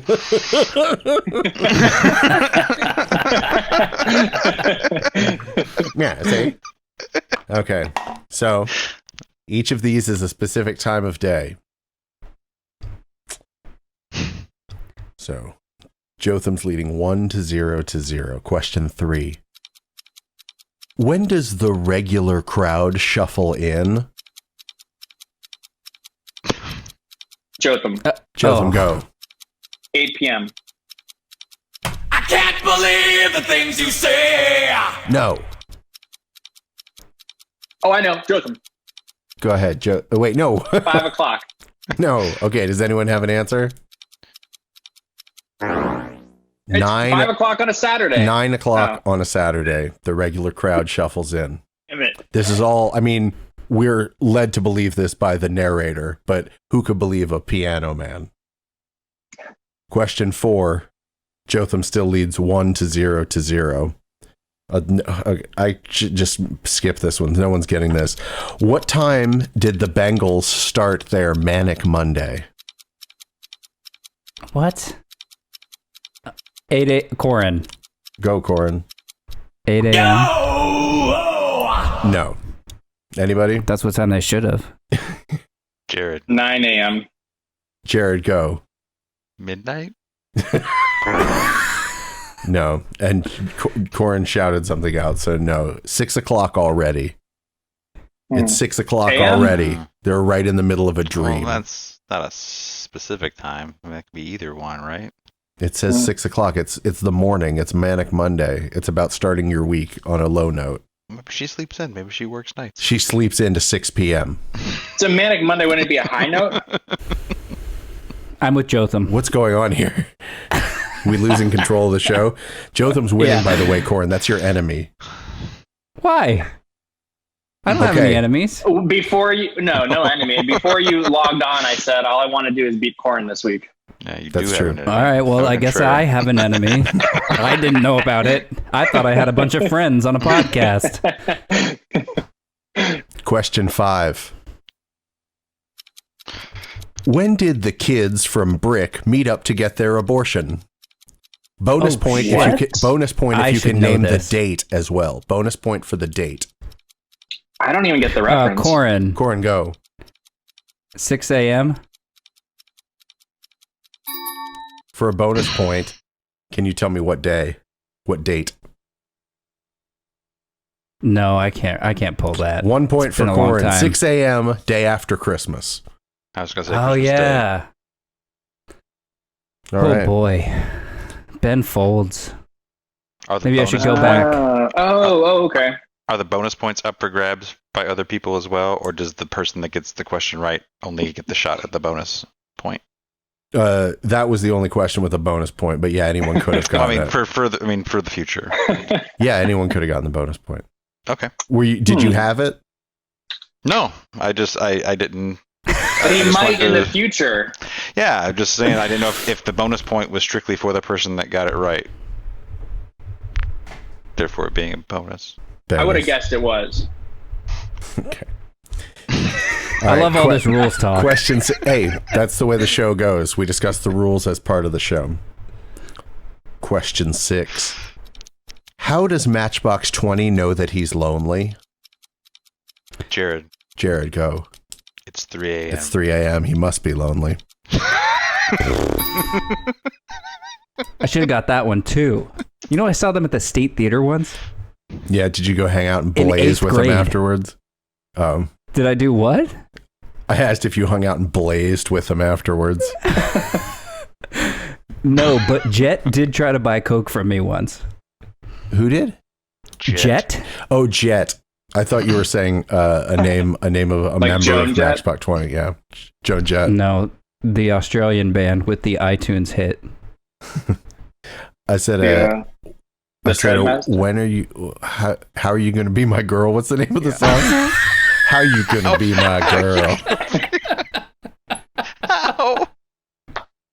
It's just, are you going to be my girl? Yeah, it's R. But how is much How funny. have you been going to be my girl? It's a weird tense. Hey, it's future perfect. How have you been being my girl? How dare you be my girl? Question 7. Oh, This Time is the title of the band Chicago's biggest hit. Well, early biggest hit. Let's say Jotham. pre-80s biggest hit. I'm just thinking of a day now. Jotham, go. It's Saturday. In the park? In the park? Believe the things you say. Again, that's a location and a day, but not a time. Right. A lot of people might not realize that this refers to a time. It's a big Chicago hit. Title is, Jared wants to say it. It's a word that means a time. It's not an actual. Is that what you said? It's a series of words that means a time, but it's not necessarily completely clear that it's referring to a time. This is Hot dog time. mind bending. Yeah, that's right. Joseph gets it. It's hot dog time. There's no song called Hot Dog That Time. famous Chicago hit. The answer, Story of Love. the answer is 25 or 6 to 4. It's referring to either 25 or 26 minutes to 4 o'clock in the morning. All right, you guys are killing it. 1 to 1 to 1. You guys are equally powerful in this quiz. Question 8. On his good day, when did Ice Cube get the fat burger? Jared, Go. 2 in the morning 2 in the morning. That's correct, Jared. got the fat burger. Side note, while reviewing the lyrics to this song, do you remember a reference to getting a beep from Kim, who can fuck all night? Yes. That Kim went on to become Ice Cube's wife. They've been married for 28 years and they have 4 children together. Oh, That's so nice. Yeah. It's lovely. I don't know how her stamina is kept up, but they seem very much in love to this day. Question 9. Name a spoon song named after a time of day. Corin. Corin, go ahead. 10:20 a.m. That's correct. 10:20 a.m. That was put in there special for Corin. All right. Here's one that I'm putting in special. This is ostensibly special for Jotham, but let's see who it's really special for. Question 10. What time did they walk out in the street in Big Iron?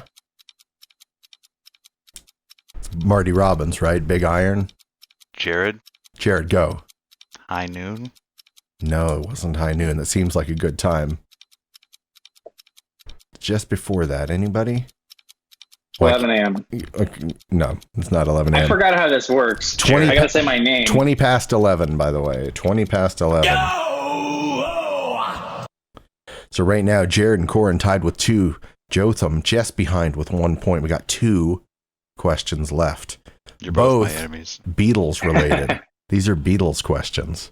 Great. A lot of Beatles times, you know? You guys both love the Beatles so much. Both of you. Yes, I've demonstrated In all that. 3 corners. Question 11. What time does the band begin to play at Mr. Kite's show? Being for the benefit of Mr. Kite, the band begins at what time? It leads right into a rhyme about what Mr. Kite does. Anybody fan of Sgt. Pepper's, an obscure Is album? this Fab 4 era or? Again, it's from Sgt. Pepper's. Sgt. Pepper's. That's 1967, babe. Come on. Sure. It's their psychedelic era. The band begins at 10 to 6 while Mr. Kite performs his tricks. Without a sound, which is weird because the band has just started. So I'm thinking is the band does a short set, then they shut up while Mr. Kite does his thing. All right. In silence. Question 12. When he is 64, Paul McCartney questions whether you would lock the door if he stayed out until what time? If he's been out until what time would you lock the door? Jotham, go. 4. Damn it. It didn't rhyme with door. 4? Round of 4. No, I'm saying the correct answer doesn't rhyme with that. I know what you did. I heard what you said. Anyone else? You killed Jared. If he's been out till blank. Corin. Corin, go. 10. That's not an unreasonable time to stay out. I feel like Sure it is. If you're 64. you're putting Jared. a lot of... Jared, go ahead. I don't want to get into it with Corin. Stop saying midnight for everything. I mean, there's a chance it's right. 1 in 24. If he's been out till 2:45, would you lock the door? 2:45 is the time. I really thought this quiz was going to ignite the room. I thought everyone was going to love it and be real into it. I do love it. I just don't know a lot about the Beatles. You just keep saying midnight. Is it midnight? Well, I mean, It's the coolest time of night. it's cool. Yeah. It's mentioned a lot, and I think there's a higher probability than any other time for midnight. It's either midnight or noon, right? Midnight, that's the witching hour? That's the one, bud. Is the witching hour from 12 to 1 or from 11 to 12? Well, I've heard some people say it's actually like from 4 to 5 when the fewest people are awake. No, I want you to see my witching. Can we do a fact check? Can anyone look up the witching hour and when it's specifically meant to refer to? Sure. And again, we've boy. got a tie in the quiz. Jared and Corin both with 2 each. Man, I have not listened to the Beatles in a long time. Hey, go Yeah, back and no, revisit Putin some likes good, the some Beatles. good stuff. Midnight. His favorite song is Yesterday. That's what I heard recently. The New So Zealand it- the New Zealand No, that's Oxford not what Dictionary identifies midnight as the time when witches are supposedly active. Psychological literature suggests that apparitional experiences and sense presences are most common between the hours of 2 and 4 a.m., corresponding with a 3 a.m. peak in the amount of melatonin in the body. So it's a That scientific didn't answer the question. and it said midnight. Midnight was the first answer. Living After Midnight. Rocking to the dawn. All right. Okay, so that's it. It's a tie. Can you guys think of a good tiebreaker? If we think of it, then we know the answers. You know what? That's a great point. I think I'll just let it sit as a tie. Okay. What? I gotta start coming up with bonus questions. Push-ups now. Don't tempt me. No, I did a wicked workout today. All right. Do you guys want to do some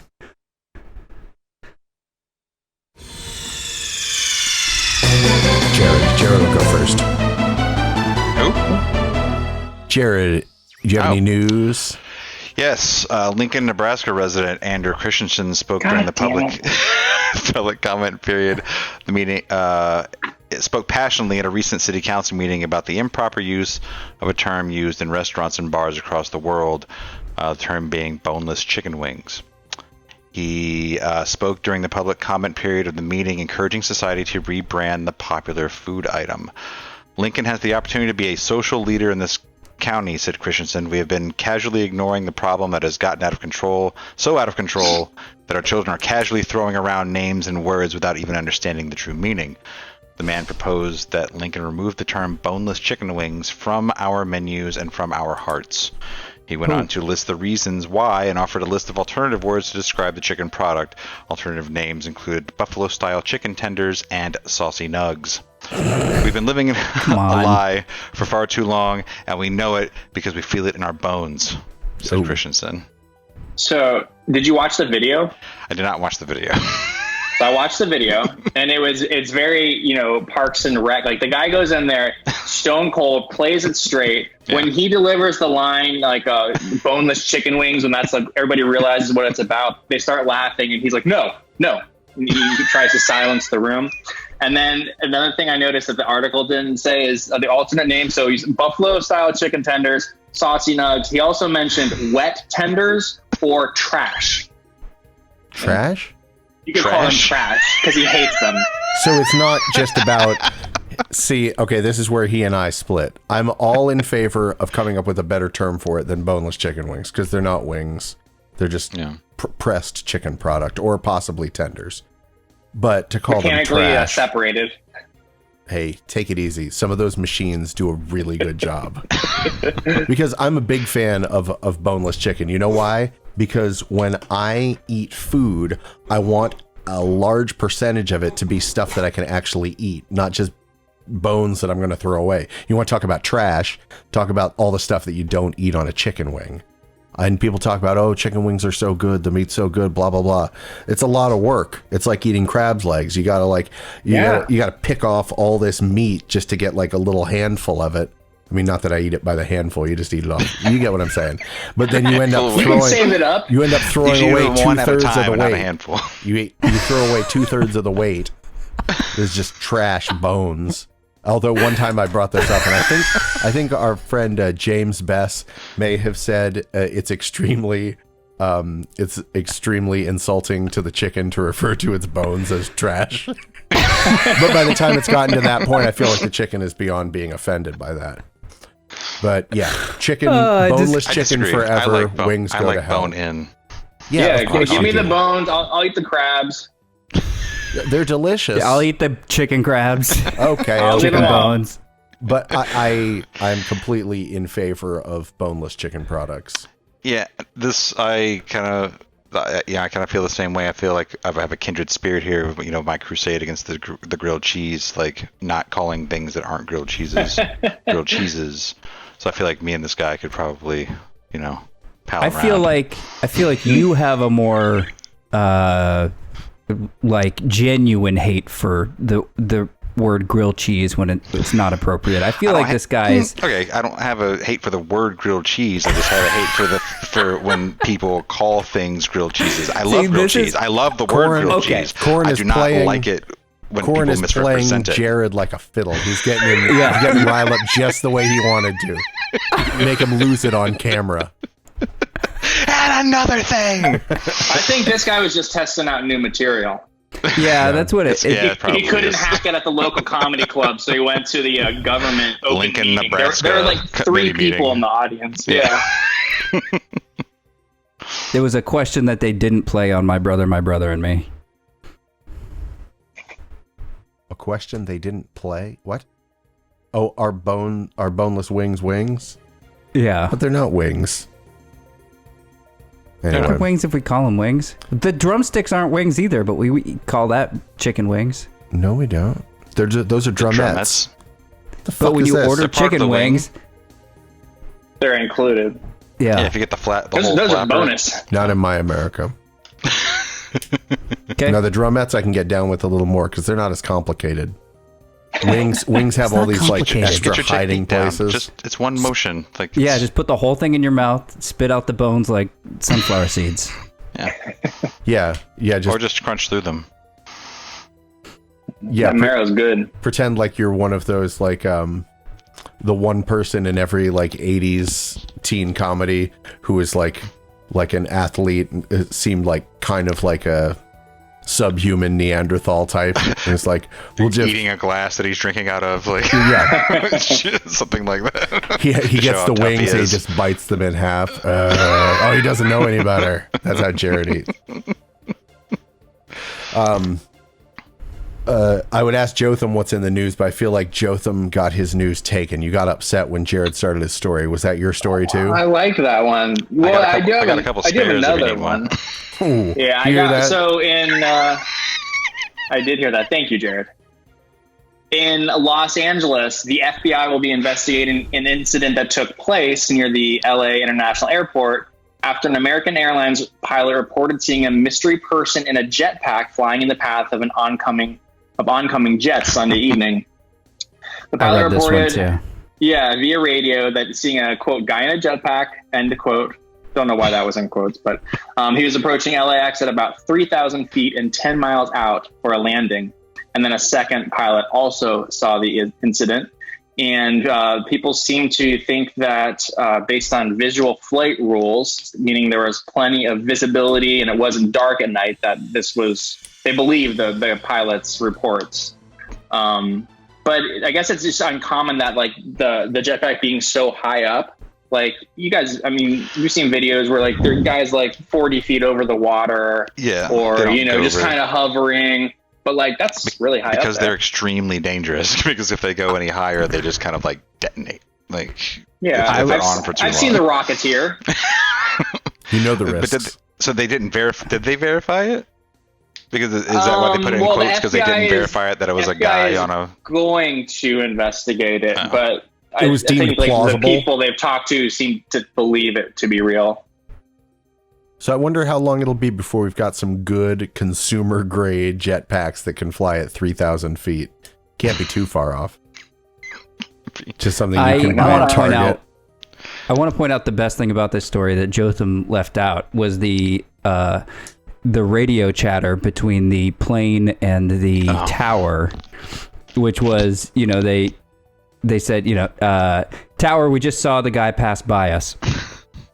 Tower, JetBlue 23, please caution, a person with a jetpack reported around 300 yards south of the LA final, about 3,000 feet. The pilot, JetBlue 23, we heard and are definitely looking. Tower, only in LA. Wow, that's very loose for Tower. I've heard a lot of back and forth. Tower doesn't usually have that sense of humor. No. Like to me, that's as surprising as if the Tower had stuck the microphone by its butt and farted. That's the level of comedy. You know what I watched today live via a YouTube stream? One Mr. David Blaine ascending via helium balloon to just under 25,000 feet and then parachuting down to Earth. It seems like people have done so many impressive things from great heights that ballooning to 25,000 feet, I mean, although it's not something I would ever do on purpose, it doesn't strike me as quite the groundbreaking stunt that maybe it feels like to him. Yeah, didn't somebody jump 80,000 from the edge of feet. Space? Yeah, from actual outside the atmosphere. Yeah. That's what that Postal Service song is about. Such great heights. Such great heights. But quick, go on. if you want a good YouTube experience, I recommend looking up videos of Microsoft Flight Simulator multiplayer where people are playing Tower and there's a dedicated person in the tower and they're communicating with all the people and super serious about it.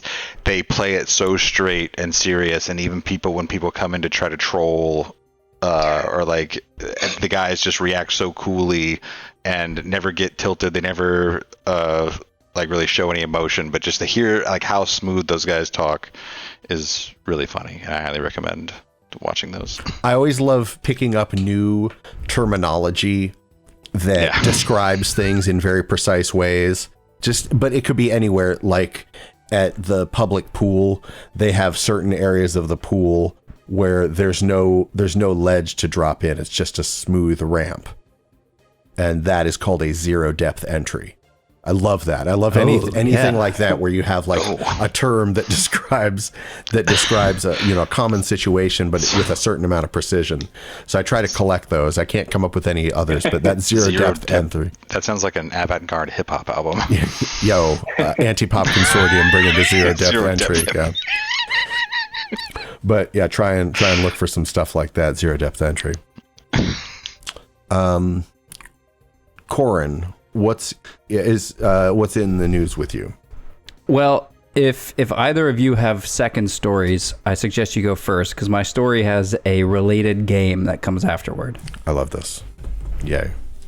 So if you Sounds like both no one's are jumping into it. Spent on your news. I got one. I mean, Okay. I can go again, or I can't. What do you want? You need time? I don't need time. No, he's saying what Corin is saying is that his news is going to slam shut so hard that that you'd feel like a stupid idiot doing news after his is done. Jesus Christ. Gotcha. So you're not going to be able to follow Corin because he's going to do an amazing job. Let's go. Should he go straight into it, or do you want to open up for Christ. Jimi Hendrix at Monterey, Jared? Come on, Corin. Wait, does Alistair get to participate in the game, or is he? Yeah, everybody can have fun. I don't know anything It's about just this fun. game. Nobody knows anything about this. Right. It's not going to be good. Now it's been talked up. It's going to be a big letdown. It's going to be great. And I'm really excited for this. I heard this is the tenet of both trivia games and news segments. It's like in that time thinker keeps plus. slowing down because my internet is lagging. Did you hear the way he said that? Did you hear how he said that like a crazy robot? Time is slowing down. But like he said it, it's like you said it super fast and slow at the same time. That was remarkable. This is going to make the game super hard. Okay. So what's the news? What's the game? What's the news? California, Florida, highest in number of reported UFO sightings. By the way, this is from Bay News 9. local news gone good. At least once or so a decade, a story about a new UFO sighting pops up on the mainstream media's radar. When that happens, Jared, stop it. Your voice is like your voice is stopping for a half second, and then it's speeding up to catch up, and it's hilarious. Sorry. You may have to just play the Zoom audio for this episode instead of my microphone. No. Last year, the U.S. At Navy least he froze acknowledged cute. Hold on, Corin, stop. Hold on. You froze. You looked super cute, and then you just started spitting out like rhymes, like fucking mystical. So hold on for just a second. Let's get calibrated, and let's try to start again. I apologize. What if I try to cut my video? Do you think that'll? No. Don't do that. Okay. All right. Okay. All right, go ahead. I'll be so still. Yeah. Once in a while, news outlets post a story about UFOs. The latest story was picked up by most major news outlets. It captured the imagination of Americans, those not too skeptical to consider at least the possibility of the existence of extraterrestrial life. The renewed curiosity has continued. In June of this year, the Senate Intelligence Committee, chaired by Republican Florida Senator Marco Rubio, included a provision in its annual authorization bill requiring various military and intelligence agencies to compile a detailed analysis of all the other data on unexplained aerial phenomenon. The analysis would be declassified and available to the public and must be completed within 180 days of the bill's passage. While the ostensible reason for the provision is defense against potential threat to the U.S., its mere existence serves as evidence of the public's continued interest. Not everyone in the UFO watching community is excited about the subject's current pop cultural hype and its public cycling infatuation. Coverage is trendy, quote. That's one of the problems we have, says Peter Davenport, director of the National UFO Reporting Center. A lot of UFOologists are very serious people indeed, doing serious work, and we can only get covered if there's a trend in the culture. Davenport, a former candidate of both Washington State Legislature and U.S. House of Representatives, who holds a master's degree in biology and finance, has directed the NUFORC since 1994. The reason he became interested in UFOs is simple enough and perhaps expected. Well, I saw one when I was a kid. According to Davenport, hundreds, if not thousands, of people witnessed the same incident, which took place while he and members of his family were at a drive-in theater in St. Louis. While we were watching the movie, a disturbance started brewing in the theater. We didn't know what it was, and there were people walking in front of our car looking up to the right and the east of us. There was an amazing bright light of fire, a red object that looked like something like an English rugby ball. It appeared to be almost motionless, then shot straight up. Wait a second. And then down. I mean, this is an American person. Like, a football is kind of like a rugby ball. Why didn't they just use a football? I don't know, or a dodgeball. Sorry. Spy. This must be a real Anglophile.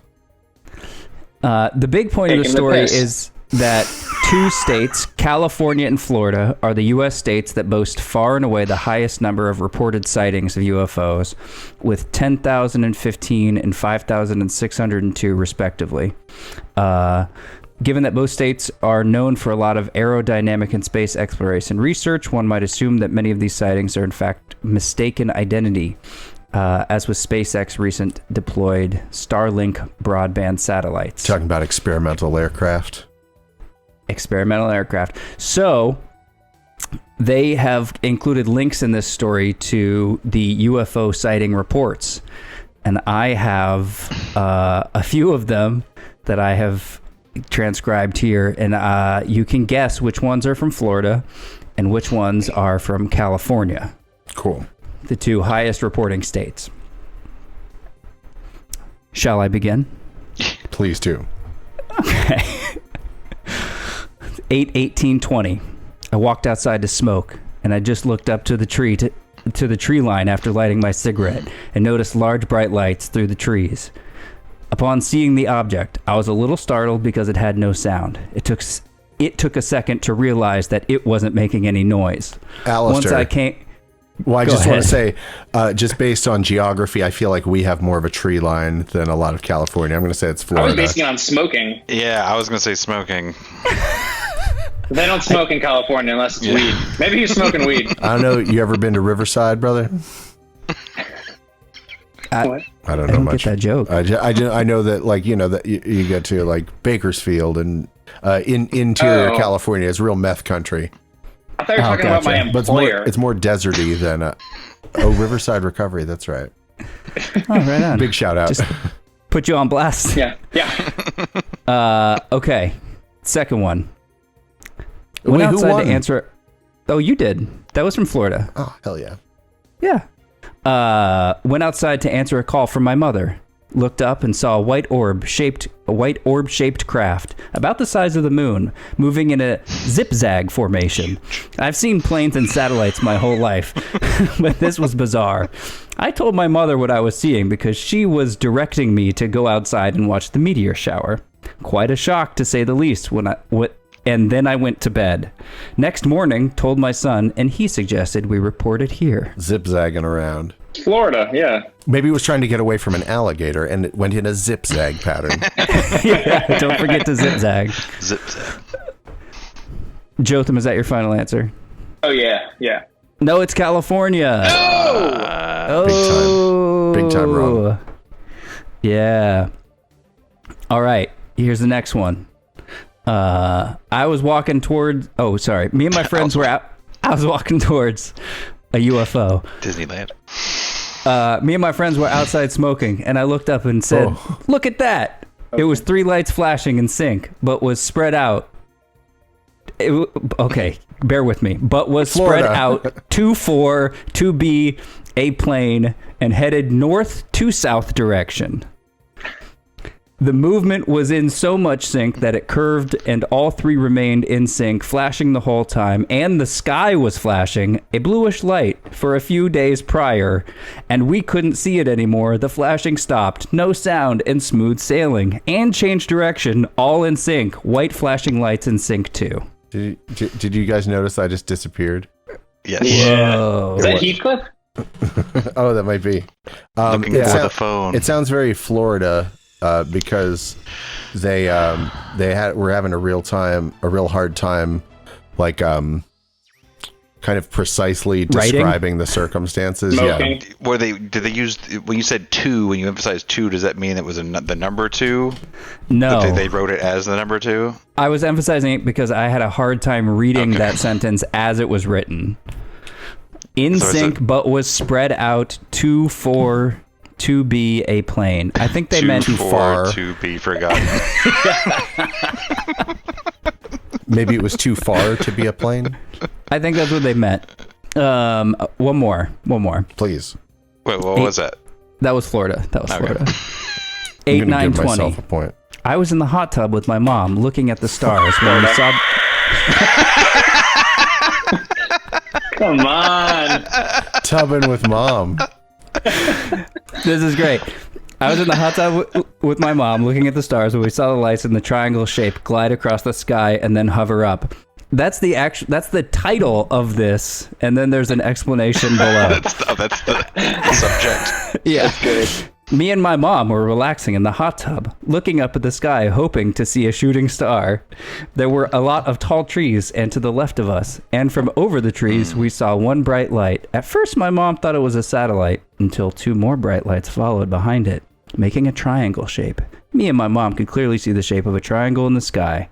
The triangle was darker than the sky, and you could see the sky behind it. The triangle had 3 bright lights. The triangle slowly cruised over the night sky without a sound. Then the triangle stopped and proceeded to hover up into the sky until it was out of view. From the time me and my mom saw the triangle until it was out of view was 2 minutes. It was an experience I will never forget. Does this person realize that they can just say "we" instead of rubbing it in our faces my that he gets to hang out with his mom in the hot tub all the time? It's very, yeah. Me and my mom were relaxing, hoping to see a shooting star. And many of those cases, it should be my Romantic. mother and I because it's subjective, and then my mother and me in objective case. Are there still trees in California, or did they all burn down? They're smoking them. So I think it's Florida. marijuana. No, that was California. What? Yeah. I didn't hazard any guesses that I wasn't correct at, so I win this game 2-0 to 0. I was keeping track the entire time.